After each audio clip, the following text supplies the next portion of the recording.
السلام علیکم ورحمۃ اللہ وبرکاتہ۔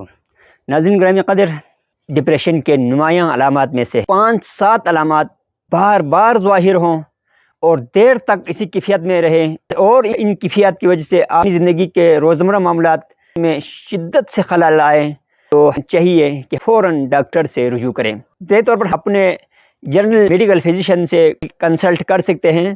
اس کے بعد اگر فاقہ نہ ہو یا معین کمی نہ ہو تو ہمیں چاہیے کہ ہم سائیکولوجسٹ یا سائیکاٹرسٹ کو اپروچ کریں۔ اگر آپ کی ڈپریشن کا لیول اتنا ہائی نہ ہو یا آپ خود ڈائگنوز کریں لیکن اس کی شدت اتنی زیادہ نہ ہو، زندگی میں روزمرہ معاملات میں اتنا شدت سے خلل انداز نہ ہو، تو آپ اس کے لیے اپنے طور پر بھی کچھ تدابیر، کچھ ایکٹیویٹیز اپنی طرف سے کر کے ڈپریشن کے لیول کو کم کر سکتے ہیں۔ ڈپریشن کے لیول اگر بہت زیادہ ہائی نہ ہو، میڈیکیشن کی ضرورت یا سائیکو تھراپسٹ کی ضرورت نہ ہو، تو ہم اپنے اندر آپ کے تحت بھی ہم اپنے آپ کو درست کر سکتے ہیں۔ اپنی طرز زندگی میں تبدیلی لے کے آئیں، باقاعدہ ورزش کا اہتمام کیجیے اور اپنے خوراک کا خیال رکھیں، پراپر نیند لیجیے۔ رات کی نیند ذہنی صحت کے لیے بہت بہتر ہے۔ لوگوں کے ساتھ رابطہ رکھیے، اپنے من پسند لوگوں کے ساتھ مشورے بھی کرتے رہا کیجیے۔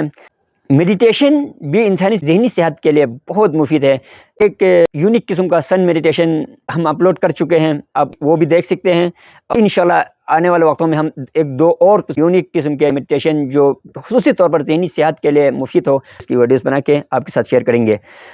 سوشلی فزیکل کے لیے، ذہنی اعتبار سے صحت مند رہنے کے لیے بھی ہمیں کنسلٹنٹ کی ضرورت ہوتی ہے، مینٹور کی ضرورت ہوتی ہے۔ ہمارا مینٹور ہونا ضروری ہے جو ہم سے بہتر سمجھ سکتے ہوں، جان سکتے ہوں، اس کو زیادہ تجربہ ہو، بے غرض ہو، دیندار ہو، اچھا ہو، نیک صالح، ایسے کسی آدمی کو ہم اپنا مینٹور بنائیں تاکہ اس سے مشورہ لے، اس سے ہم ٹوٹلی شیئر کر سکیں، وہ ہمارے رازدار ہو۔ یوگا، مساج اور اروما تھراپی بھی ڈپریشن کی شدت کو کم کر دیتا ہے۔ مختلف قسم کے خوشبوؤں سے کرنے والے علاج کو اروما تھراپی کہا جاتا ہے۔ مغرب میں بڑے پیمانے پر خوشبوؤں سے علاج شروع ہو گئی ہیں، پاکستان میں بھی ایک آدھ جگہوں پر ہم نے سنا ہے، کچھ ویڈیوز دیکھے ہیں، اروما تھراپی جو ہے یعنی خوشبو سے مختلف بیماریوں کا علاج بھی شروع ہو چکی ہے۔ اس اپنے پیاروں کے ساتھ، دوست یاروں کے ساتھ جڑے رہیے، ان کی خوشی کا خیال رکھیے، ان کو خوش رکھیے تاکہ ہمارے اطراف میں جب لوگ خوش ہوں گے، لا محالہ ان سے خوشی ہی ریفلیکٹ ہوگی، نتیجتاً ہم بھی خوش ہوں گے۔ صحت مند مصروفیات کو فروغ دیجیے۔ مصروفیات انسان کو ذہنی طور پر صحت مند بنا دیتا ہے۔ پھل فروٹ کا اور سبزیوں کا استعمال بڑھا دیجیے، یہ انسانی جسمانی صحت کے ساتھ ساتھ انسانی ذہنی صحت کے لیے بھی بہت مفید ہے۔ دل کا بڑاس نکالنے کے لیے جی بھر کے رونا بھی ڈپریشن کے لیول کو کم کر دیتا ہے۔ اگر رونا آ جائے تو دل سے رو کر ہم اپنی بڑاس نکالیں تو ہمارا ڈپریشن لیول کم ہو سکتے ہیں۔ اس کے بھی پریکٹس ہو سکے تو ہفتے میں، نہیں تو مہینے میں، نہیں تو اس سال میں 1-8 بار اپنی دل کی بڑاس نکالنے کے لیے رویا جائے۔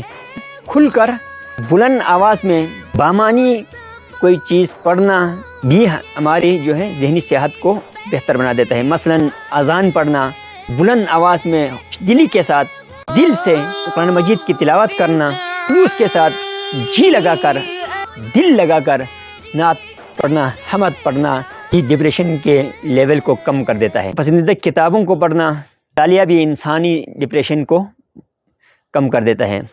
ایک حد تک اپنے پسندیدہ مشاغل میں مصروف رہنا، مختلف قسم کے انڈور آؤٹ ڈور کھیل میں بھی یا کسی اور مشاغل میں مصروف رہنا بھی ڈپریشن لیول کو کم کر دیتا ہے۔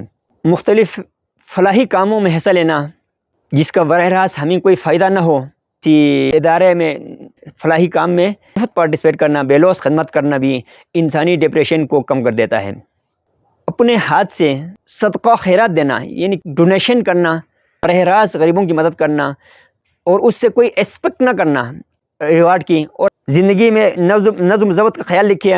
اپنی زندگی کو بھی ٹائم ٹیبل بنا کر ترتیب کے ساتھ زندگی گزاریے۔ صفائی کا خاص خیال رکھیے، اپنی جسمانی صفائی کا، کپڑوں کا، آس پاس کا اور اپنے سے جڑے ہوئے لوگوں کی صفائی کا بھی خاص خیال رکھیے۔